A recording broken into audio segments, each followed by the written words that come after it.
తాకట్లో ఉన్న మీ బంగారాన్ని విడిపించి ఆ రోజు ఆన్లైన్ రేటుకి కొంటాం. Sharma gold company. నమస్తే మా. నమస్తే అమ్మ. ఇప్పుడు నేను అడిగే ఒక విషయం అప్రస్తుతం, కానీ చాలామంది కామెంట్స్లో అడిగిన విషయాన్ని మేము ముందు పెడుతున్నానమ్మా. చనిపోవడం అనేది అది శరీరానిక మనస్సుక? ఇదొకటి. చనిపోయే ముందు మనకి తెలుస్తుందా?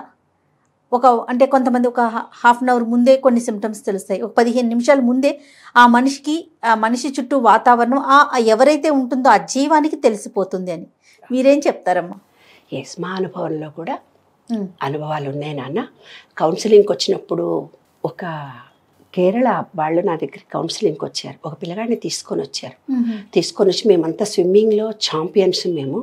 మరి నా కొడుకు మాత్రం నీళ్ళంటే భయపడతాడు. హిప్నాటిజం ఆయన దగ్గర కూడా వెళ్ళారు, పట్టాభిరామ్ గారి దగ్గర కూడా వెళ్ళి నా దగ్గరికి వచ్చారు, మేడం కౌన్సిలింగ్ చేస్తే బాగుంటుందని. ఆ బాబును అంతా నేను చూసిన తర్వాత వాళ్ళంతా నీళ్ళంటే ఛాంపియన్స్, స్విమ్మింగ్ దాంట్లో ఛాంపియన్స్ అందరూ. వాళ్ళ వంశంలో వీడు పుట్టాడు, కానీ వీడి నీళ్ళంటే భయం, చలి జ్వరం వస్తుంది.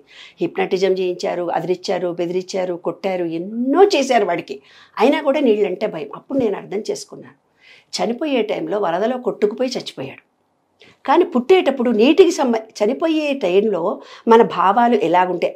రాగంతో ఉంటాయా, ద్వేషంతో ఉంటాయా, కోపంతో ఉంటాయా, బాధతో ఉంటాయా అనే విషయాలు మనం పుట్టే దాని మీద ఆధారపడతాయి. ఆ ఆత్మకు ఆ అనుబంధంతో చనిపోతుంది. ఆ బీజము ఈ పంచభూతాల ఈ శరీరంలో నుంచి బయటికి వెళ్ళేటప్పుడు ఆ బీజం అనేది ఆ విశ్వంలోకి వెళ్ళిపోతుంది. విశ్వంలోకి వెళ్ళిపోయేటప్పుడు ఈ సంస్కారం ఆ పాయింట్కి ఉంటుంది, ఎనర్జీ పాయింట్కి. నీటికి సంబంధించిన ఫ్యామిలీలో పుట్టాడు. ఓకే. ఇప్పుడు అందశ్రీ అంత గొప్పగా పాటలు రాస్తున్నాడు, ఏం చదువుకోలేదు కదా, ఎక్కడో అనామకంగా పెరిగి ఎవరో ఎక్కడో వెళ్ళి ఆశ్రమంలో ఉండి ఆ జ్ఞానంతో మాయమైపోతున్నాడమ్మ మనిషి. ఇలాంటి పాటలన్నీ రాయడానికి అతని పూర్వజన్మ సుకృతమే కదా. అంతే. ఆ చనిపోయే టైంలో నేను ఇలా చనిపోతున్నాను కానీ జ్ఞానాన్ని పంచలేదు అన్న భావనతో వచ్చాడు. కాబట్టి అతని జన్మ వచ్చిన తర్వాత ఆ జ్ఞానము కలిగిన వ్యక్తులకు వెళ్ళిపోయాడు అతను. మన ఇళ్లలో కూడా మనకు కూడా జరిగేది ఏంటంటే, ఏం రా నీ బుద్ధి పోనే పోదా, పుట్టుకలతో వచ్చింది పుడకలతో పోతుందంట. ఒక్క మాట కూడా వినవెందుకు రా, మనము ఎన్నో అంటాం. అంటే కొన్ని లక్షణాలు అనేవి వాళ్ళు పుట్టుకతో వస్తాయి. దానికి కారణం ఏంటంటే, ఇక్కడ చిప్ ఉందమ్మా. ఈ చిప్ను చిత్రగుప్తుడు అని చెప్పారు, చిత్రంగా గుప్తంగా రికార్డ్ చేసే చిప్ ఇది. ఈ చిప్లో ఏమైపోయిందంటే, సెల్ ఫోన్ మారితే మీరు చెప్తారు, అమ్మా ఇందులో 30% పాత ఉంటాయి సెల్ ఫోన్లో అంటారు. అట్లా ఈ చిప్లో 30% మన పూర్వజన్మ సంస్కారాలు ఉంటాయి. భగవద్గీతలో కూడా చెప్తాడు, నీకు చనిపోయే టైంలో ఏ టైంలో చనిపోతావు ఆ భావాలతోటే నువ్వు పుడతావు అని. ఆస్తి కావాలి అని కొడుకులతో కొట్లాడుతూ చనిపోతారు, లేదంటే అనారోగ్యంతో బాధపడుతుంటారు. ఏదో ఒక భావన ఆ ఆత్మకు ఏదుందో అలాంటి సంస్కారం కలిగినటువంటి వంశంలో వాళ్ళు పుడతారనమాట. ఇంకా డబ్బు కావాలని, డబ్బు ఎవడని ఎత్తుకుపోతాడో ఏమో అని, బంగారం ఫలానా చోట దాచాను అది ఎట్లా ఇవ్వాలని, ఏవో ఒక ఫీలింగ్తో చనిపోతారు నన్ను చనిపోయేటప్పుడు. ఆ 30% ఎక్కడి నుంచి వచ్చింది? పూర్వజన్మ సంస్కారం వచ్చింది ఇతను. ఇంకో 30% ఎక్కడి నుంచి వచ్చింది? జీన్స్. ఏ వంశంలో పుట్టాడు అతను?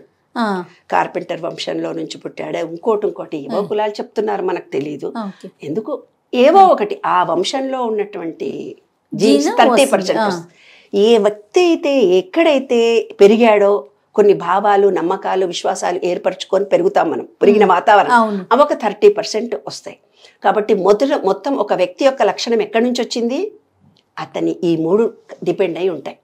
ఒక విషయంలో ఒకరు స్పందించాడు ఒక మనిషి ఎవరైనా అంటే, అతని పూర్వజన్మ ఈ చిప్పు చిత్రంగా గుప్తంగా రికార్డ్ చేసిన చిప్పులో 30% జీన్స్ వచ్చాయి, 30% పూర్వజన్మ సంస్కారాలు వచ్చాయి, 30% జీన్స్ వచ్చాయి, 30% పెరిగినటువంటి వాతావరణం నుంచి వచ్చాయి. ఇది అతని జీవితము, అతను అవుతాడు అనమాట. కాబట్టి చనిపోయేటప్పుడు కొంతమంది ఏం చేస్తారు నాన్న, ఇంకొక విషయం చెప్తాను నేను. ఈ జీవితం నాకు అస్సలు ఇష్టం లేదు, నేను చచ్చిపోతానని 100 సార్లు 1000 సార్లు అనుకుంటారు. ఏవో వాళ్ళకి కలిగిన కష్టాల వల్లనో, అనారోగ్యం వల్లనో, వాళ్ళు ఉన్నటువంటి సిచ్యువేషన్ల వల్లనో వాళ్ళు పదే అనుకుంటుంటారు. కానీ చనిపోయే అవకాశం వాళ్ళకి రాదు. అప్పుడు శరీరం మొత్తం చచ్చిపడిపోతుంది. అంటే శరీరం యాంత్రికంగా పనిచేస్తుందే తప్ప ఆ శరీరం యాక్టివ్గా పనిచేయదు. ఓకే. ఇంకొకటి, కాశీలో కూడా వెళ్ళి వాళ్ళు ఏం చేస్తారు, తద్దినాలు పెట్టుకొని వస్తారు. మళ్ళీ నాకు ఎవరు నా తదనంతరం ఎవ్వరు లేరు, అవును. నేను తద్దినం పెట్టుకున్నానని కాశీలో తద్దినం పెట్టుకొని వచ్చేస్తారు. అవును. వాళ్ళు దేనికి పనికిరారు తెలుసా? పనికిరారు. పూజల్లో కూర్చుంటే పనికిరారు వాళ్ళు. నేను సింగిల్గా ఉన్నాను, నేను ఇవాళ తద్దినం పెట్టుకొని వచ్చారు కదా వాళ్ళ గురించి వాళ్ళు, అంటే చచ్చిపోయిన లెక్కనే కదా. కదా. అది వాళ్ళు ఇంక ఏ పూజలో కూర్చున్నా కూడా అర్హత రాదు, ఆ ఎనర్జీ రాదు. ఓహో. వాళ్ళు చనిపోయిన వాళ్ళ కిందనే లెక్క. ఓహో. కాబట్టి చనిపోవడము అనేది అది ఎప్పుడు నిర్ణయం జరుగుతుందో ఎలా జరుగుతుందో మనకు తెలియదు, కానీ సంతోషంగా ఆహ్వానించాలి. మేము చనిపోతామనే భయాలు ఎవరికి ఉంటాయో ఈ మీడియా ద్వారా ధైర్యంగా ఉండండి. మనము ఏదైతే నిర్ణయించుకొని వచ్చామో అవి మనం కంప్లీట్ చేసే వెళ్తాం, ఖచ్చితంగా కంప్లీట్ చేసి వెళ్తాం. ఎందుకు అలా చేస్తున్నావు, చచ్చిపోతుందేమో అనుకున్న వాళ్ళు కూడా 70 ఏళ్ళు 80 ఏళ్ళలో బతుకుతారు. చచ్చిపోతున్న క్షణాలు కూడా వచ్చి కూడా బతుకుతారు. ఆ ట్రైన్ కింద పడుకోరు కూడా వాడు బతికి బయటకు వచ్చాడమ్మా ఏం కాలేమో ఎంతో ఆయుష్ ఉంది వీడికి అంట. కాబట్టి చనిపోవడం అనేది వాళ్ళ కర్మ డిసైడ్ చేసుకొని వచ్చినటువంటి అంశాన్ని బట్టి వాళ్ళు చేయాలనుకున్న దాన్ని బట్టి ఆధారపడి ఉంటుంది. కానీ చనిపోతామనే భయాలు అక్కర్లేదు. చనిపోవడం జరగడం సత్యం, శాశ్వతం కాదు. ఇది ఒక్కదానికే ఈ మనుషులందరూ కొంచెం భయపడుతున్నారు. అమ్మో నేను చచ్చిపోతానో ఏమో, కానీ ఆ విషయం మరుగున పడిపోతుంది. అవునా? అయినా సరే ఈ ఆస్తి నాది, ఈ పిల్లలు నాది, ఈ వ్యవహారం అంతా నాదని మాయలో మనం బ్రతుకుతుంటాం. మళ్ళీ మనకి ఎవరైనా చనిపోతే శ్మశాన వైరాగ్యంలాగా 4 రోజులు కొంచెం భయపడతాం, మళ్ళీ తర్వాత మామూలే. కాబట్టి మృత్యువును మనం ఆహ్వానిద్దామని ఒక కవిత కూడా రాశాను. మన బాధ్యతలన్నీ అయిపోయాయి. ఈ కాలం ఈ గాయం కాకముందే మృత్యువును మనం ఆహ్వానిద్దాం. మనం ఇవ్వాల్సినవన్నీ ఇచ్చేద్దాం. మనం చనిపోయే లోపల రిటర్న్ గిఫ్ట్ ఈ విశ్వం ఎలాగన్నా ఇస్తుంది. కాబట్టి మృత్యువును ఆహ్వానిద్దాం. తప్పకుండా అమ్మా. నమస్తే. నమస్తే.